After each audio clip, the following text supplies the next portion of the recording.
요한복음 18장부터 19장 성경 본문을 통해 악과 고통의 존재 이유라는 제목으로 하나님의 말씀을 증거하겠습니다. 에피쿠로스의 역설이라는 철학적 논쟁이 있습니다. 전지전능하고 선한 신이 있다면 이 세상에 악이 왜 존재하는가라는 질문입니다. 악이 존재하는 현실을 보면 전능하고 선한 신은 존재할 수 없다라는 그런 논리입니다. 여기에는 네 가지 작은 질문이 있습니다. 첫 번째 질문은 어떤 신이 악을 막을 만한 선한 의지는 있지만 강한 능력이 없는가? 그렇다면 그 신은 전능하지 않다. 둘째, 어떤 신이 악을 막을 강한 능력은 있는데 선한 의지가 없는가? 그렇다면 그 신은 선하지 않다. 다음은 어떤 신이 악을 막을 강한 능력도 선한 의지도 없는가? 우리는 그런 존재를 신이라고 부를 수가 없다. 마지막은 신이 악을 막을 강한 능력도 있고 선한 의지도 있는가? 그런 신이 존재한다면 왜 이 세상에 악이 존재하는가? 라는 네 가지의 질문입니다. 매우 논리적입니다. 악의 존재를 근거로 신의 존재를, 선하고 전능한 신의 존재를 부정합니다. 이렇게 신이 능력이 없거나 선하지 않다는 고대 그리스 사상을 이원론, 듀얼리즘이라고 합니다. 이 원론에 따르면 세상에는 선한 신도 있고 악한 신도 있습니다. 또 전능한 신도 있고 무능한 신도 있습니다. 이 두 신이 싸우고 있는 것입니다. 선한 신이 악한 신과의 싸움에서 승리하기도 하고 패배하기도 합니다. 문제는 기독교인 중에서도 이 원론에 영향을 받은 사람이 있다는 겁니다. 그래서 그분들은 크리스천이 열심히 기도하면 하나님 나라가 막 승리합니다. 그리고 기도를 게을리하고 교회가 부흥되지 못하면 사탄의 나라가 승리하게 된다고 잘못 가르칩니다. 그래서 크리스천들이 하나님 나라와 세상을 구하고 악의 세력을 이기기 위해서 열심히 기도해야 한다고 주장합니다. 그러나 사탄은 하나님의 적수가 되지 못합니다. 사탄은 하나님의 권세 아래서 움직이는 존재에 불과합니다. 욥기가 그 사실을 잘 보여주는 예입니다. 하늘에서 하나님께서 주관하시는 어전회의가 열립니다. 그때 사탄은 욥에 대해서 고발합니다. 하나님, 욥이 하나님을 왜 믿는지 아십니까? 하나님이 욥에게 복을 주셨기 때문이에요.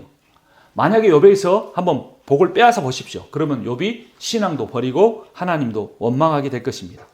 그때 하나님께서 사탄에게 이렇게 말씀하십니다. 욥기 1장 12절을 보면 그가 가진 모든 것을 다 내게 맡겨보겠다. 다만 그의 몸에는 손을 대지 말아라. 그때 사탄이 주님 앞에서 물러갔다.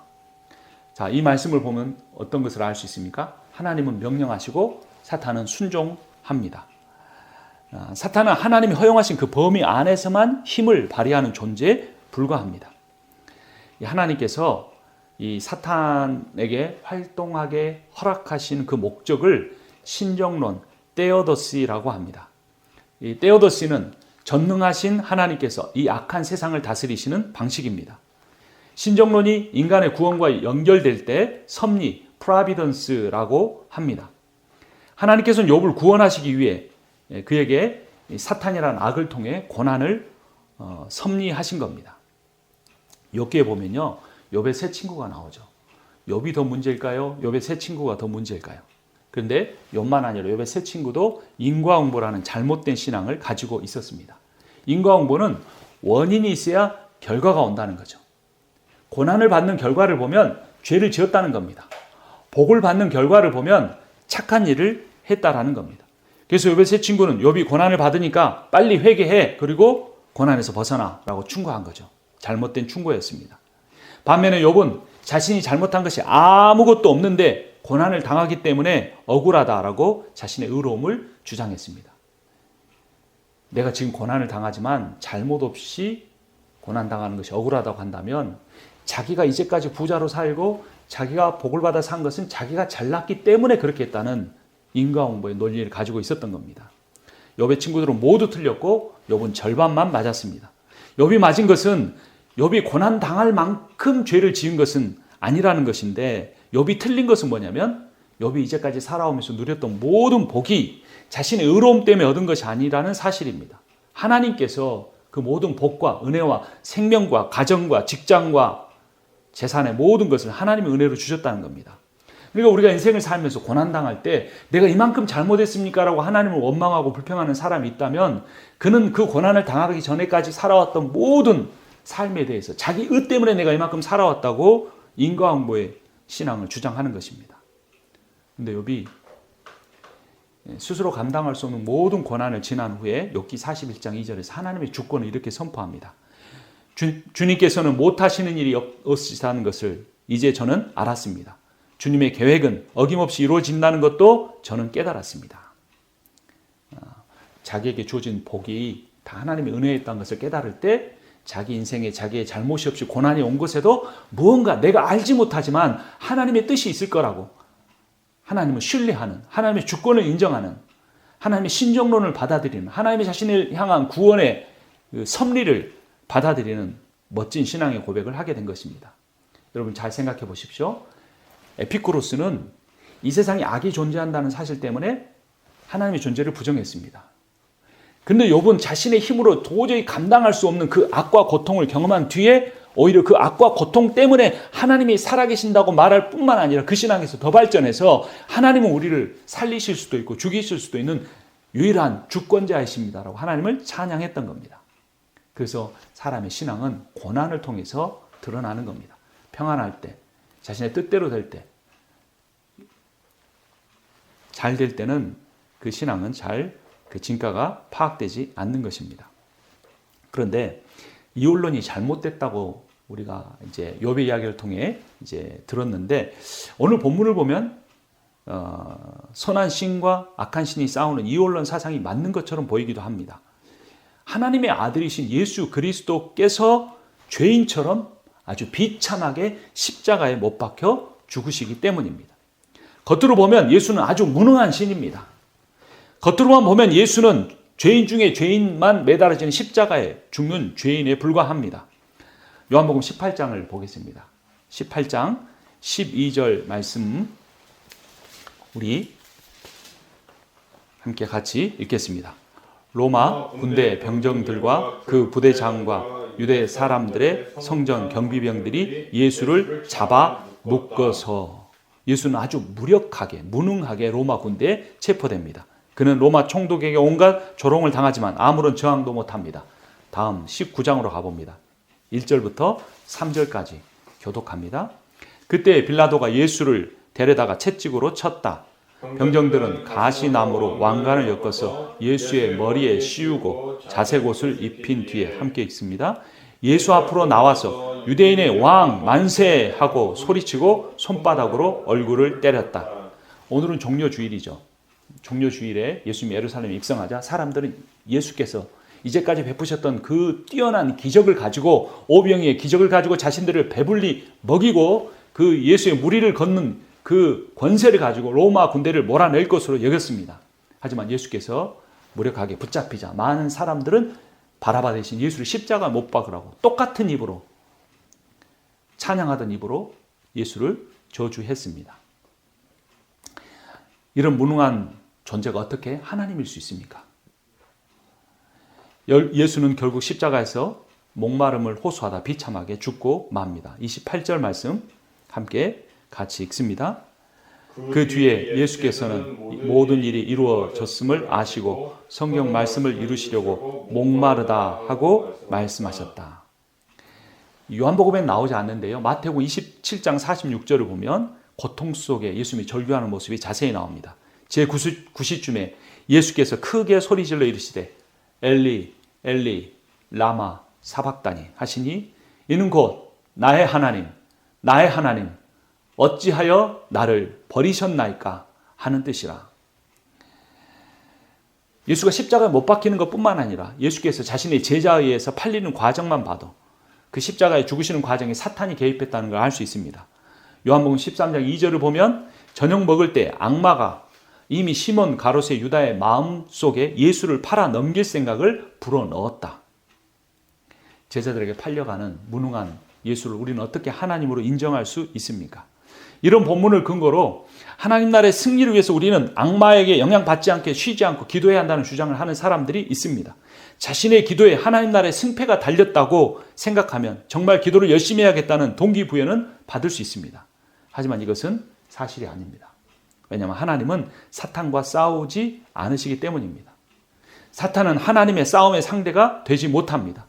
그럼 우리는 왜 기도해야 합니까? 우리가 기도해야 하는 이유는 우리가 악의 세력에 굴복하지 않기 위해서지 하나님이 승리하게 하시기 위해서가 아니라는 겁니다. 내 기도에 하나님 나라의 승패가 달렸다고 생각하는 것은 바르지 않습니다. 그리고 하나님의 섭리는 우리가 다 헤아릴 수 없습니다. 우리 인생에 당장 고난이 닥쳤다고 우리 인생이 망하는 게 아닙니다. 지금 당장 우리 인생이 내가 뜻대로 잘 되고 있다고 우리 인생이 성공할 거라고 보장해 주지 못하는 것입니다. 예수께서 사탄에게 넘어간 유다에게 팔리신 것도 패배처럼 보이지만 그 사건을 허용하심으로써, 그 작은 악을 허용하심으로써 온 인류가 예수 그리스도로 말미암아 구원을 얻는 위대한 하나님의 구원의 섭리가 이루어진 것입니다. 사탄의 권세는 죄와 사망의 권세인데 예수께서 우리 죄를 위해 십자가에 대신 죽으심으로써 사탄이 우리 죄에 대해 고소할 근거를 잃어버렸고 우리를 사망으로 지옥에 떨어뜨릴 권세를 잃어버렸기 때문입니다. 이것을 히브리서 2장 14절 15절이 잘 드러내 줍니다. 이 자녀들은 피와 살을 가진 사람들인데 그도 역시 피와 살을 가지셨습니다. 이것은 그가 죽음을 겪으시고서 죽음의 세력을 쥐고 있는 자 곧 악마를 멸하시고 또 일생 동안 죽음의 공포 때문에 종 노릇하는 사람을 해방시키기 위함이었습니다. 하나님께서 가룟 유다 안에 악마가 들어가게 하신 이유가 바로 악마를 멸하게 하시기 위해였다는 겁니다. 예수 그리스도가 십자가에 비참하게 악마에 의해서 죽으신 그 이유가 우리를 악마의 죄와 사망의 권세로부터 해방시키기 위한 것이라는 겁니다. 우리 인생의 악과 고통을 허락하시는 그 이유가 우리를 온전한 구원으로 이끄시기 위해서라는 것입니다. 하나님은 사탄과 싸우시는 것이 아닙니다. 하나님은 사탄에게 잠시 세상을 지배하는 권세를 주신 것뿐입니다. 허용해 주신 것뿐입니다. 그리고 이제 예수 그리스도를 보내셔서 예수 그리스도가 완전히 패배하는 것 같이 보이는 그 장면을 통해서 사탄의 권세를 완전히 다시 빼앗아 가져오신 것입니다. 그래서 예수님께서 십자가에서 마지막 하신 그 말씀은 다 이루었다입니다. 오늘 요한복음 19장 30절 말씀 함께 읽습니다. 예수께서 신 포도주를 받으시고서 다 이루었다 하고 말씀하신 뒤에 머리를 떨어뜨리시고 숨을 거두셨다. 예수님이 이루신 게 도대체 뭡니까? 비참하게 고통스럽게 처절하게 죽어가면서 예수는 어떻게 다 이루었다라고 말할 수 있겠습니까? 가진 것도 하나 없고 제대로 세운 제자 한 명도 없는데 그렇다면 우리는 내가 원하는 만큼 재산을 다 모은 뒤에는 죽을 때 다 이루었다고 말할 수 있겠습니까? 내가 원하는 어떤 위치, 사회적인 성공을 이루었으면 내가 죽을 때 다 이루었다고 말할 수 있겠습니까? 어떤 부자도 어떤 권력자도 죽을 때는 비참하게 두려움에 떨며 죽었지 다 이루었다고 말한 사람은 단 한 명도 없었습니다. 예수 그리스도만은 십자가에서 죽으셨음에도 불구하고 다 이루었다라고 말씀하셨습니다. 바로 그 근거와 기준이 달랐기 때문입니다. 예수님이 다 이루셨다고 말씀하신 그 근거는 바로 하나님의 말씀에 순종했다는 겁니다. 왜 우리 인생에 악과 고통이 필요합니까? 우리 인생의 목적이 하나님께 순종하기 위한 것이 아니기 때문에 그렇습니다. 말로는 하나님을 믿는다고 하면서 내 욕망을 추구합니다. 말로는 하나님 때문에 부유하다고 말하면 세상의 재물에 더 마음을 빼앗겨 살아갑니다. 그렇기 때문에 우리에게 고통과 악을 허락하심으로써 작은 고통과 악을 허락하심으로써 우리가 마지막 죽을 때 다 이루었다라고 하나님 말씀에 순종하기 위하여 내 삶을 드렸다라고 고백할 수 있게 만드시기 위해 악과 고통을 허락하시는 것입니다. 하나님 예수 그리스도의 인생에도 악을 허용하신 결과를 통해 사탄의 권세를 이기는 역전의 드라마를 만드신 겁니다. 그런데 이런 질문이 생깁니다. 처음부터 악이 존재하지 않았다면 예수님이 십자가에 죽지 않아도 되는 거 아닌가? 우리가 우리 삶을 살면서 고통을 겪지 않아도 되는 건 아닌가? 그래서 사람들은 하나님께 이렇게 말합니다. 하나님, 왜 악을 만드셨습니까? 여러분 그런 질문 해본 적 없습니까? 왜 내게 이런 고통을 주십니까? 왜 과거에 내가 겪지 않았으면 좋았을 상처를 내게 겪게 하셨습니까? 라고 생각하는 겁니다. 그 사상에는 하나님이 악을 만드셨다는 겁니다. 하나님이 내게 악을 주셨다는 겁니다. 근데 여러분 오해하지 마십시오. 하나님은 악을 창조하지 않으셨습니다. 이 사실을 증명하기 위해서 악은 선의 부재, 악이란 선이 없는 것이다 라고 설명하는 신학 이론이 있습니다. 이 주장을 가장 먼저 한 사람이 어거스틴입니다. 그에 따르면 악은 인간의 원죄, 오리지널 신으로부터 시작이 됩니다. 인간이 하나님으로부터 받은 자유의지를 잘못 사용하고 그에 대한 처벌 과정 속에서 악이 발생했다는 겁니다. 어거스틴의 영향을 받은 존 칼빈도 악이란 인간이 하나님으로부터 받은 최고의 선물인 자유의지, 프리 윌을 잘못 사용한 결과라고 주장했습니다.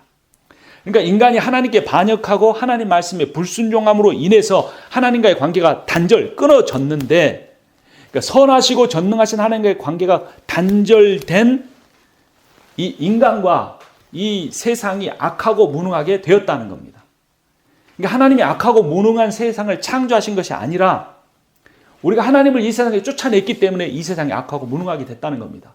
내 인생에 왜 고난이 있고 아픔이 있고 시련이 있었는가? 그것은 꼭 내 잘못은 아니지만 내 이웃의 잘못이든 내 부모의 잘못이든 누군가 인간의 잘못으로 인하여 하나님과의 관계를 끊어버렸기 때문에, 그가 비록 신앙인이었다고 할지라도 위선적인 신앙생활만 했기 때문에 그 관계의 단절로 인하여 악과 고통이 우리의 삶에 들어왔다라는 겁니다. 그래서 악은 선이 없는 겁니다. 악이란 존재가 사실은 실체가 아닐 수도 있다는 겁니다. 예를 들면 여러분, 어둠이란 물질이 아닙니다. 그래서 과학적으로 설명이 안 됩니다. 빛은 물질이에요. 그러니까 어둠이란 단지 빛이 없는 것을 의미합니다.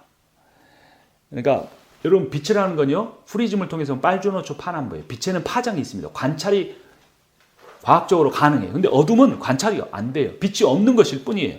근데 우리는 어둠과 빛을 대조하죠. 열도 마찬가지입니다. 열은, 히트는 에너지입니다. 근데 에너지는 물질입니다. 관찰도 가능합니다. 측정도 가능합니다. 근데 추위라는 건 물질이 아니에요. 추위는 열이 없는 상태일 뿐입니다. 한 가지 더 예를 들어보면 땅과 구덩이를 생각해 볼 수 있습니다. 땅은 여러 원소로 만들어진 물질입니다. 하지만 구덩이는 물질이 아니에요. 구덩이는 뭡니까? 땅이 파내어진 공간을 우리가 구덩이라고 부르는 거지, 구덩이는 실체가 아니라는 겁니다. 구덩이는 스스로 존재할 수가 없어요. 땅이라는 게 있고 땅이 파인 부분이 있어야만 존재하는 거죠. 마찬가지로 하나님은 악을 창조하지 않았습니다. 타락한 인간이 선하신 하나님을 떠났기 때문에 악한 세상이 된 겁니다. 타락한 인간이 전능하신 하나님을 떠났기 때문에 이 세상이 무능해지고 악해지고 혼란이 되고, 그 가운데서 우리는 자신이 한 잘못이나 또 다른 인간이 한 잘못으로 고통 속에 살아가는 겁니다. 악은 하나님에 의해 창조된 존재가 아니라 인간의 잘못된 선택으로 만들어진 선의 부재입니다. 악은 인간이 하나님과 단절된 상태와 그로 말미암는 결과라는 겁니다. 여러분, 어떻게 하면 구덩이가 없어질까요? 흙을 갖다 메꾸면 됩니다. 여러분, 어떻게 하면 추위로부터 벗어날 수 있을까요? 추위를 때리고 싸우면 됩니까? 아닙니다. 열기를 채우면 추위는 더 이상 존재하지 않습니다. 물러가는 게 아니라 그냥 열이 채워지는 겁니다. 어떻게 하면 어둠이 사라집니까? 어둠과 싸워야 하는 게 아닙니다. 빛이 가득 차면 어둠은 더 이상 존재하지 않습니다. 이와 마찬가지로 어떻게 하면 우리 인생에 악을 몰아내고 고통을 몰아낼 수 있습니까? 선을 가득 채우면 됩니다. 선하시고 전능하신 하나님을 충만하면 됩니다. 그것을 성령 충만이라고 말합니다. 그래서 여러분, 악을 행하지 맙시다, 이런 수동적이고 부정적인 신앙생활 안 해야 합니다. 고난주간에도 이런 부정적인 신앙생활 합니다. 예수님이 얼마나 십자가에서 고통스러우셨을까, 얼마나 아프셨을까, 내가 그래 죄인이야, 금식이라도 한 끼 해야지, 이런 식으로 하지 말라는 겁니다. 선을 행하려고 하는, 성령으로 충만하려고 하는, 나를 위해 십자가에 죽으신 그 은혜로 나를 가득 채우려고 하는 능동적이고 긍정적인 신앙생활을 고난주간에 더 열심히 하라는 겁니다. 성령으로 충만하면 마귀는 자연스럽게 사라집니다. 악은 우리가 싸워 없애야 할 대상이기보다 우리 자신을 성령으로 충만하게 채울 때 저절로 없어지는 겁니다. 여러분, 악과 싸우면요, 악을 닮아갑니다. 어떤 특정한 죄를 안 지으려고 노력하면요, 그 죄가 그 전보다 더 큰 유혹으로 나를 삼키려고 옵니다. 하나님의 사랑을 그러나 깨닫고 받아들이면 선해집니다. 우리가 죄 짓는 거요, 결핍 때문에 그렇습니다. 뭔가로 그 결핍을 채우려고 하는 거예요. 애정 결핍. 물질을 원하는 데 사용하지 못했던 그 재정적인 결핍, 누군가의 보호를 더 받고 싶었고 누군가의 신뢰를 받고 싶었는데 그러한 지지를 받지 못했던 그 결핍을 세상의 돈에서, 그 돈을 가진 사람에 대한 사람들의 그러한 어떤 존경심을, 어떤 것을, 위선적인 존경심을 내가 누리려고 하는 그런 마음 때문에, 아니면 또 어떤 육체적인 정욕적인 것을 통해서 내가 사랑받고 있다는 그러한 증명을 하려고 하는데, 그렇게 하면 할수록 우리는 더 갈증을 느끼게 되고 더 많은 죄를 짓게 되는 겁니다. 그래서 예수님께서 우리에게 딱 두 가지 명령을 하셨어요. 하나는 뭐냐면 성령 충만하라. 또 하나는 서로 사랑하라 예요. 에베소서 5장 18절을 보면 술에 취하지 마십시오. 거기에는 방탕이 따릅니다. 성령의 충만을 받으십시오라고 말합니다. 요한복음 13장 34절을 보면 이제 나는 너에게 새 계명을 준다. 서로 사랑하여라. 내가 너희를 사랑한 것 같이 너희도 서로 사랑하여라. 근데요, 이 성령 충만하라는 이 계명과 서로 사랑하라는 계명이 완벽하게 일치합니다. 성령 충만은 방언하는 게 아니에요. 신비한 경험을 하는 게 아니에요. 성령으로 충만하면 내가 선으로 채워지고 하나님의 전능하심으로 채워져서 내 안에 사랑이 가득하는 거예요. 왜냐하면 하나님은 사랑이시기 때문입니다. 우리가 먼저 하나님의 은혜와 사랑을 누리고 살면 우리 안에서 악이 사라지게 되고, 우리 교회 안에 그 악이 사라지게 되고, 우리 교회가 또 세상 가운데서 그 하나님의 은혜와 사랑을 나누게 되면 이 세상 가운데서 조금씩 악이 사라지게 된다는 것입니다. 그러므로 악한 세상이나 악한 사람을 비난하려고 하기보다 자신과 자신이 속한 가정과 교회 공동체가 선한 삶을 살아 선한 영향력을 미치려고 해야 합니다. 그래서 외식적인 몇 마디의 회개보다 더 하나님의 은혜를 감사하고 찬양하는 그러한 모습이 우리에게 필요합니다. 여러분, 악의 힘은 거대하고 강력합니다. 절대 우리가 개인적으로 이길 수 없습니다. 집단으로도 이길 수 없습니다. 오직 성령의 도우심으로만 이길 수가 있습니다. 그래서 하나님께서 예수 그리스도를 이 땅에 보내셨고 예루살렘으로 종려주일에 들어가게 하셨고 성금요일에 십자가에 못 박혀 죽게 하신 겁니다. 그리고 예수 그리스도께서 부활하시고 하늘로 올라가셔서 우리에게 그 성령을 보내주셨습니다. 예수 그리스도는 십자가의 죽으심으로 사탄의 죄의 권세, 사망의 권세를 모두 박탈해 내셨습니다. 이제 예수 그리스도께서 이 세상에 다시 오실 때 사탄과 악과 고통의 세력을 영원한 불못에 던져 넣을 것입니다. 요한계시록 20장 10절에 이렇게 선포합니다. 그들을 미혹하던 악마도 불과 유황의 바다로 던져졌는데 그곳은 짐승과 거짓 예언자들이 있는 곳입니다. 거기서 그들은 영원히 밤낮으로 고통을 당할 것입니다. 예수는 십자가의 고난을 통해 영원한 승리를 이루셨습니다. 십자가의 고통과 그 고통을 가져온 사탄이라는 악을 잠시 허용하시면 바로 그러기에 하나님의 지혜였습니다. 여러분, 고난 주간은 교회가 만든 절기 중에 가장 인위적입니다. 가장 가식적인 겁니다. 왜 고난을 묵상합니까? 십자가는 고난이 아니고 하나님의 능력입니다. 악과 고통에 대한 승리입니다. 하나님과 우리 관계 회복의 상징입니다. 고린도전서 1장 18절을 보면 십자가의 도가 멸망하는 자들에게 미련한 것이요 구원을 받은 우리에게는 하나님의 능력이라. 십자가는 곧 승리입니다. 골로새서 2장 15절을 보면 통치자들과 권세자들을 무력화하여 드러내어 구경거리로 삼으시고 십자가로 그들을 이기셨느니라. 고난주간에 십자가 자기 죄에 묵상하라는 것 아닙니다. 하나님의 능력을 찬양하고 하나님의 승리를 찬미하라는 것입니다. 십자가는 하나님과 우리의 관계를 회복하셨습니다. 에베소서 2장 16절을 보면 이 십자가로 우리 이 둘을 한 몸으로 하나님과 화목하게 하려 하심이라. 원수된 것을 십자가로 소멸하시고. 고난주간 하고 싶은 일이 있으십니까? 내가 용서하지 못했던 사람 용서하는 시간을 삼으십시오. 가능하다면 그에게 직접 찾아가 사과를 하거나 사랑한다고 고백해 보십시오. 이번 주간에 예수의 십자가의 고통을 묵상하지 말고 악과 고통에 대한 예수 그리스도의 승리를 묵상하십시오. 이번 주에 고난을 묵상하거나 참여하려고 하지 말고 주님을 찬양하십시오. 왜냐하면 십자가는 고난이 아니고 악과 고통에서 해방이기 때문입니다. 십자가는 하나님과 우리 관계 회복의 상징이기 때문입니다. 승리를 누리고 회복을 소망하고 지혜를 찬양하기 바랍니다.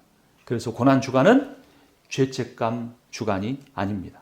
이번 주간은 은혜에 감사하며 지내는 주간입니다.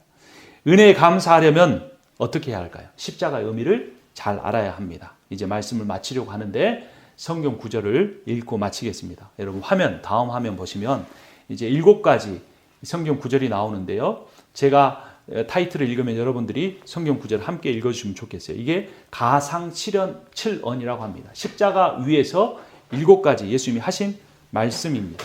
이것이 십자가의 의미를 우리에게 가르쳐 줍니다. 첫 번째, 십자가는 죄사함입니다. 누가복음 23장 34절 읽습니다. 예수께서 이르시되 아버지 저들을 사하여 주옵소서 자기들이 하는 것을 알지 못함이니이다 하시더라. 두 번째, 십자가는 영혼 구원입니다. 누가복음 23장 43절입니다. 예수께서 이르시되 내가 진실로 내게 이르노니 오늘 내가 나와 함께 낙원에 있으리라 하시니라. 세 번째, 십자가는 새로운 관계, 배려와 섬김의 시작입니다. 요한복음 19장 26절입니다.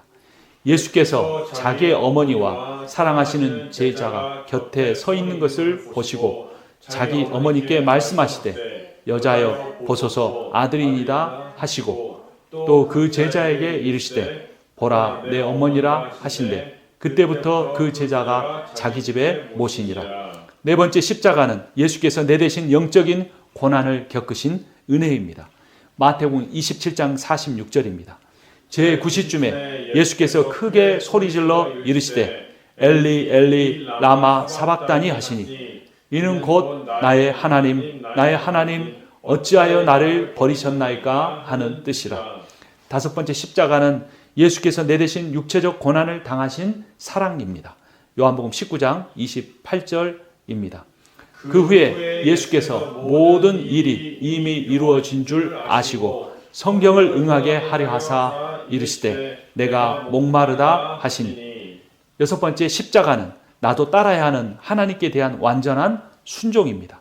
요한복음 19장 30절입니다. 예수께서 신 포도주를 받으신 후에 이르시되 다 이루었다 하시고 머리를 숙이니 영혼이 떠나가시니라. 일곱 번째, 십자가는 나도 주님께 맡겨야 하는 완전한 신뢰와 맡김입니다. 누가복음 23장 46절입니다. 예수께서 큰 소리로 불러 이르시되 아버지 내 영혼을 아버지 손에 부탁하나이다 하고 이 말씀을 하신 후 숨지시니라. 예수의 십자가에서 발견된 이 7가지 주제를 이번 고난 주간만 아니라 은혜 주간만 아니라 평생 실천하며 살아야 합니다. 오늘 설교 제목이 악과 고통의 존재 이유입니다. 하나님께서 우리 인생에 악과 고통을 허락하신 이유는 하나님과 단절된 삶이 얼마나 고통스러운지 깨닫고 은혜와 사랑의 하나님께 돌아오기 위해서입니다. 십자가를 통한 하나님의 사랑을 깨닫게 하시기 위해서입니다. 여러분의 인생에 겪는 고통과 아픔이 있으실 겁니다. 과거의 고통일 수도 있고 지금도 진행형인 고통일 수도 있습니다. 그 고통을 느낄 때마다 우리를 위해 십자가에 죽으신 예수의 사랑과 하나님의 은혜를 더 깊이 묵상하시기 바랍니다. 그러면 반드시 여러분이 당한 모든 악과 고통을 이기실 수 있습니다. 왜냐하면 그리스도께서 십자가에서 이미 승리하셨기 때문입니다. 그리고 한 가지 반드시 기억해야 할 사실이 있습니다. 우리가 우리 인생에서 당하는 고난과 고통은 우리가 앞으로 장차 얻을 영광과 비교할 수 없는 것이라는 겁니다. 고난주간에 어떤 식으로라도 예수님의 고통을 느껴보려고 하거나 참여하려고 하지 마십시오. 금식도 하지 마십시오. 대신에 우리의 자아를 주님께 의탁하고 순종하고 감사하며 우리의 온 마음을 주님의 사랑과 은혜를 찬양하고 부활을 소망하는 데 사용하시기 바랍니다. 기도하겠습니다. 살아계신 하나님 아버지, 오늘 말씀을 통하여서 이 세상에 우리의 삶에 내 인생에 왜 악과 고통이 존재하는지 그 이유와 목적을 깨닫게 하시니 감사합니다. 십자가의 의미를 통해 아버지 하나님 더 깊이 묵상함을 통해 예수의 사랑과 하나님의 은혜를 찬미하는 이번 한 주간이 되게 하여 주시옵소서. 예수님의 이름으로 기도합니다. 아멘. 이제는 우리 주 예수 그리스도의 은혜와 하나님 아버지의 크고도 놀라우신 사랑과 성령의 위로하시고 교통하시고 충만케 하시는 역사하심이 우리를 위하여 십자가에 죽으신 예수 그리스도의 십자가의 의미를 깨달아 날마다 더 예수의 사랑과 하나님의 은혜를 찬양하며 살겠다고 다짐하는 모든 이들 가운데 지금부터 영원토록 함께 있기를 축원하옵나이다. 아멘. 십자가의 전달자 찬양하겠습니다. 난 지극히 작은 자, 죄인 중에 괴수, 무익한 날 부르셔서 간절한 기대와 소망 부끄럽지 않게 십자가 정케 하셨네. 함께 찬양합니다. 지극히 작은 자, 죄인 중에 괴수, 무익한 날 부르셔서